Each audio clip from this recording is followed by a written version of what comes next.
국내 기업들의 3분기 실적 중간 점검해 보도록 하겠습니다. 먼저 지금까지 어떤 기업들이 호실적을 발표했는지 박소영 뉴스캐스터가 전해드립니다. 네, 실적 시즌도 벌써 중반을 지나가고 있습니다. 이번 분기 어떤 회사들이 어닝 서프라이즈를 발표했고 실적을 내놓은 전후 주가 향방은 어떤지 알아보겠습니다. 가장 최근에 발표한 기업부터 보시죠. 먼저 자율주행 관련주로 잘 알려진 모트렉스가 오늘 오전에 실적을 내놨습니다. 3분기 매출액 1,520억 원에 영업이익은 161억 원으로 창사 이후 사상 최대 실적을 발표했습니다. 이는 차량용 반도체와 PCB 등 원자재 수급이 개선되면서 매출이 급증했고 주력 제품의 마진율 개선과 고부가 가치 제품의 판매 호조가 호실적을 이끌었다는 분석이 나오고 있는데요.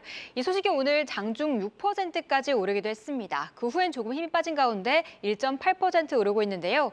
그래도 발표 전부터 지켜온 빨간불은 사흘째 지켜나가고 있습니다. 이어서 대표 항공주 대한항공도 보시죠. 3분기 3조 6,684억 원의 매출액과 8,392억 원의 영업이익을 기록했습니다. 이는 각각 65%, 91%가 급증한 수치인데요. 이번에는 국제선 여객의 매출이 급증하면서 이익 서프라이즈를 견인한 것으로 보이고요. 이와 함께 재무구조 개선으로 금리와 환율 상승을 극복할 수 있는 체력이 생겼다고 말했습니다. 대한항공은 지난 금요일 호실적을 발표한 후 외국인과 기관의 강한 순매수가 유입되면서 5% 올랐습니다. 오늘도 그 빨간불 지켜가면서 3거래일째 양봉 그려가고 있는데요. 현재 24,150원에 거래되고 있습니다. 다음은 메리츠증권 보시죠. 3분기 당기순이익은 2,175억 원을 기록하며 역대 두 번째로 높은 기록을 세웠습니다. 시장 금리 급등과 증시 거래대금 감소 등 대내외적인 경제 여건 악화에도 IB나 세일즈앤 트레이딩 등 전 사업 부문에서 우수한 성과를 기록했기 때문으로 알려져 있는데요. 메리츠증권은 10월 31일 날 실적을 발표했습니다. 그 후 단 하루를 제외하고 매일매일 오르고 있는데요. 지난주 자사주 1,340억 원어치를 소각하겠다고 밝히면서 더욱 탄력받고 있습니다. 오늘 4.8% 오르면서 연이틀 강한 양봉 그리고 있습니다. 마지막은 이 어닝 서프라이즈의 포문을 열었던 종목이죠. 포스코 케미칼 체크해 보겠습니다.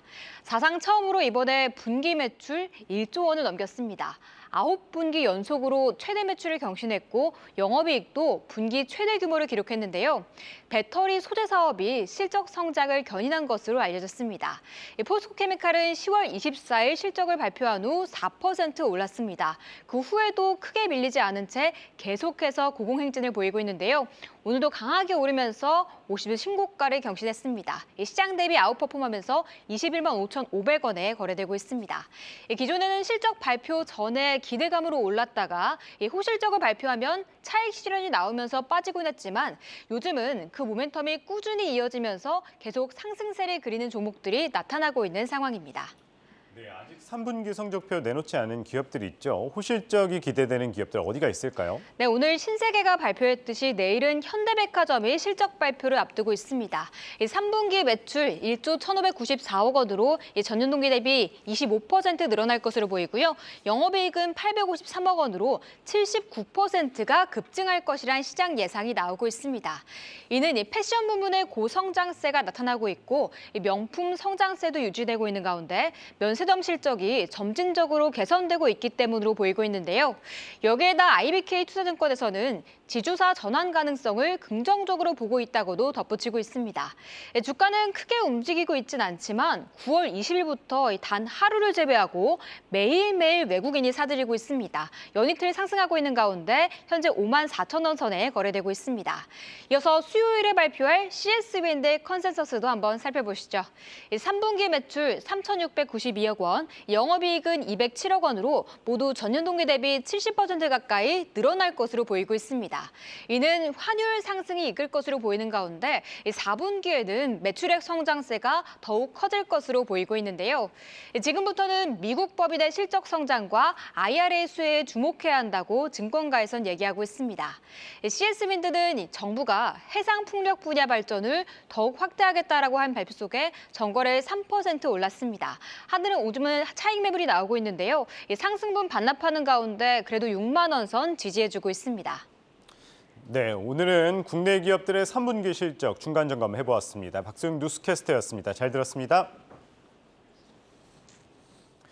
카카오에 이어 네이버도 역성장했습니다. 네이버의 영업이익은 6개 분기 만에 역성장한 것인데요. 매출은 늘었지만 이 성장률은 둔화되고 있는 모습입니다. 자세한 내용 IT바이오부 임동진 기자와 이야기 나눠보도록 하겠습니다.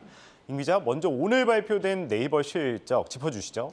네, 네이버의 3분기 매출액은 2조 573억 원, 영업이익은 3,302억 원으로 집계됐습니다.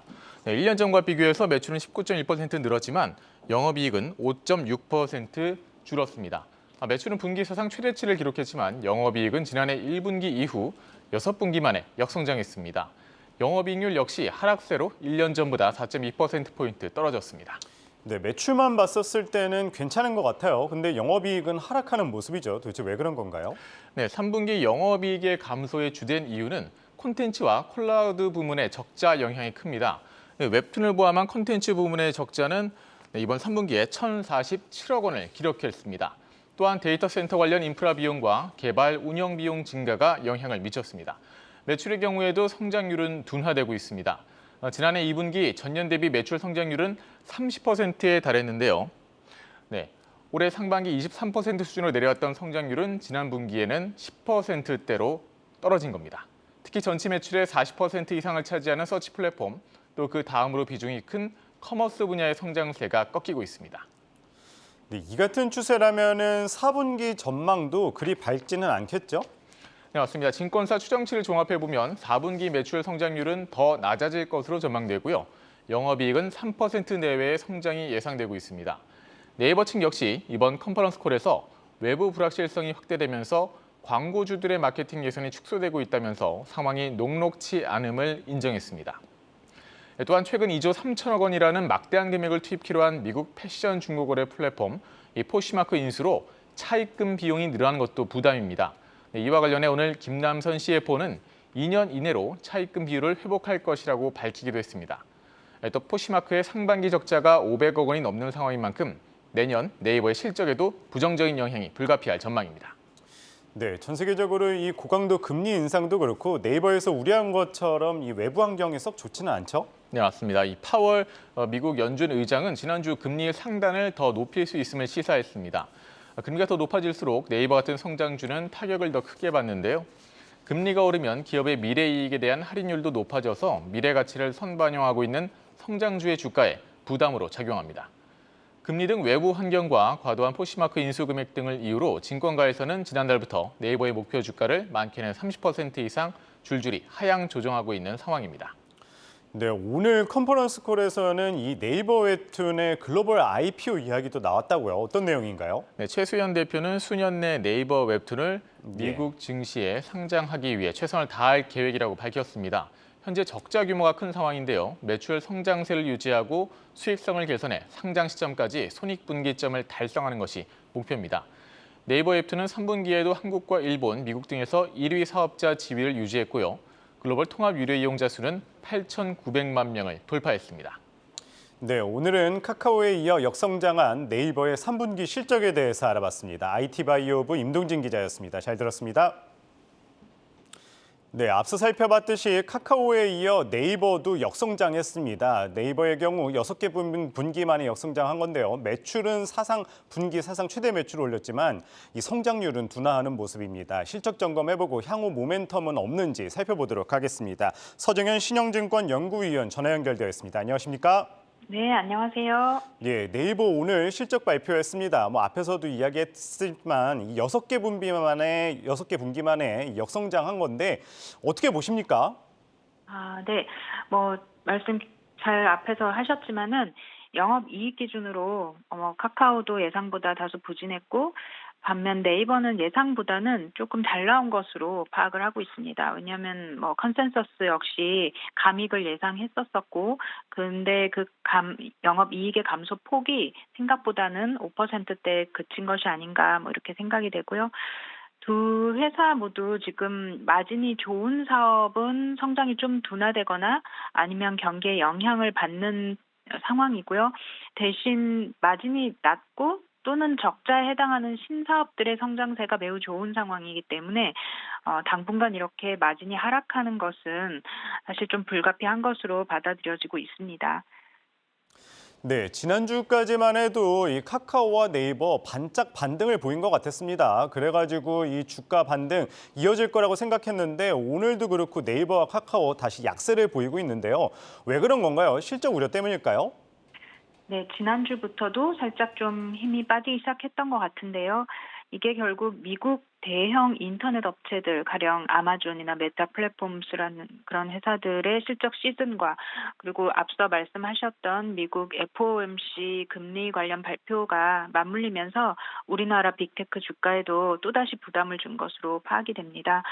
사실 미국 업체들이 실적 쇼크가 이어지고 있고 또 금리 인상 의지가 지금 계속 있는 것으로 재확인이 됐기 때문에 국내 인터넷 업체들이 주가 반등을 하려다가 좀 찬물이 끼얹어진 셈으로 보고 있습니다. 네, 말씀하신 것처럼 이 글로벌 플랫폼 기업들도 이 실적이 좋지 않고 또 고강도 금리 인상 기조도 이어지는 상황에서 그렇다면은 이 네이버와 카카오 추가 하락 가능성도 있다고 봐야 할까요? 이 내년 상반기쯤에는 주가가 반등될 거다 이렇게 말씀하셨는데 그 의견 변화 없으십니까? 네, 뭐 내년 상반기가 뭐 몇 달 또 남긴 했지만은 일단은 4분기 실적 발표가 되는 내년 한 2월경이겠지요. 1, 2월경까지도 반등이 추세적으로 나오긴 쉽지 않을 것 같다라는 얘기고요. 빅테크 업체들의 주가는 실적도 실적이지만은 실질적으로 결국 밸류에이션 프리미엄을 회복하는 것이 가장 관건이라고 생각이 됩니다. 그런데 앞서 이제 기자님이 설명해 주셨지만은 밸류에이션 프리미엄은 사실 금리 인상 기조에서는 회복되기가 상당히 힘듭니다.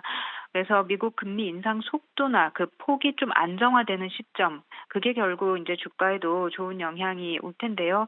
그 시점이 저희가 대체로 이제 내년 상반기 중으로는 오지 않을까 기대를 하기 때문에 그렇게 판단하는 거고요. 이런 의견은 지금도 변함은 없습니다. 네, 지금까지 계속해서 좀 안 좋은 점만 이야기를 했습니다. 뭐 여전히 변수가 많이 남아있는 상황인데 그래도 네이버와 카카오 긍정적인 요소 있을까요? 네, 지난주에 그런 미국 업체들의 실적 쇼크 보면서 사실은 네이버, 카카오와 같은 한국 업체들에 대해서 다시 좀 봐야 되는 거 아닌가 이렇게 생각이 됐는데요. 왜냐하면은 지금 실적이 우리는 6개 분기만에 감익을 하고 성장률도 둔화된다 이러면서 이제 좀 시끄럽게 반응을 하는 것 같은데 미국 업체들에 비해서 상대적으로 매우 실적이 견조하다라는 것에 좀 주목을 해야 될 것 같습니다. 저희가 지금 5%대 뭐 10% 가까이 이렇게 그 영업이익 감익하는 것도 어찌 보면은 그동안의 추세에서 벗어나는 걸로 보일 수 있지만 아시다시피 아마존이나 메타 같은 회사들은 지금 영업이익이 5개 분기 연속 뭐 아마존 같은 경우는 이제 지금 반토막이 나고 있는 상황입니다. 이런 정도로 우리 업체들의 실적이 악화되는 모습은 아니기 때문에 이 점에 대해서 왜 그럴까 좀 생각도 해봐야 되고 돋보일 수 있는 게 있을까 보여지는데요. 그 이유로 하나가 지금 다각화해 왔던 사업 포트폴리오가 제 역할을 다 잘 수행하고 있다. 그리고 주력 사업들이라고 할 수 있는 쇼핑이나 광고 쪽에서 마진이 높은 상태가 아직 잘 유지가 되고 있습니다. 그러면서 전체 실적이 방어가 되는 셈이거든요. 그래서 그런 체력을 갖추고 있다라고 보고 있고요. 이 점이 좀 차별적인 요인이 아닌가 싶고 또 외국인 투자자들 입장에서 강달러 환경을 고려했을 때는 또 지금과 같은 빠져있는 네이버 카카오 주가가 매력적으로 보일 수도 있습니다. 그래서 이런 부분들을 봤을 때는 좀 차별적으로 긍정적인 포인트들도 있다 이렇게 판단이 됩니다. 예, 마지막으로 한 가지만 더 여쭤보도록 하겠습니다. 네이버, 카카오 이 국내 대표 플랫폼주죠. 뭐 아까 말씀하셨듯이 대외 환경의 경우 이제 내년 상반기에 조금 완화가 되니까 그때를 노려볼 만하다 이렇게 말씀을 주셨는데 네이버도 그렇고 카카오도 그렇고 이제 여러 가지 신사업을 하고 있습니다. 그렇다면은 그래도 이 네이버와 카카오 내년에 만약에 반등이 된다면 그나마 조금 더 눈여겨볼 기업 어디라고 보시나요? 전체적으로 지금 기존 고마진 사업에서 이제 사업을 조금 더 연계해서 확장하면서 고마진을 유지해보고자 노력하고 있는 회사가 네이버라고 보고 있습니다. 예를 들어서 이제 광고, 검색 기반의 그 고마진을 유지해 왔다라면은 이걸 바탕으로 지금 커머스 쪽에서 사세로 확장하고 있는 상황이거든요. 여기에서 이제 회사가 뭐 마케팅 비용이라던가 이런 것들을 좀 효율적으로 집행하면서 마진을 높일 수 있는 여지가 상당히 많다라고 판단하고 있습니다. 그리고 그걸 실행해도 될 만큼 지금 시장에서 점유율도 지속적으로 확대해 가고 있기 때문에 이런 부분들이 오늘 컨퍼런스 콜에서도 확인이 좀 되고 있고 또 회사가 내년 상반기나 내년 중에는 이런 그 전략적인 부분들을 실적으로 좀 확인할 수 있게끔 내놓지 않을까 기대를 하고 있습니다. 그래서 네이버에 조금 더 관심을 가지고 좀 투자 판단을 하시기를 권하고 있습니다. 네, 오늘은 국내 대표 플랫폼주 네이버와 카카오에 대해서 알아봤습니다. 서정현 신영증권 연구위원이었습니다. 오늘 말씀 고맙습니다. 고맙습니다.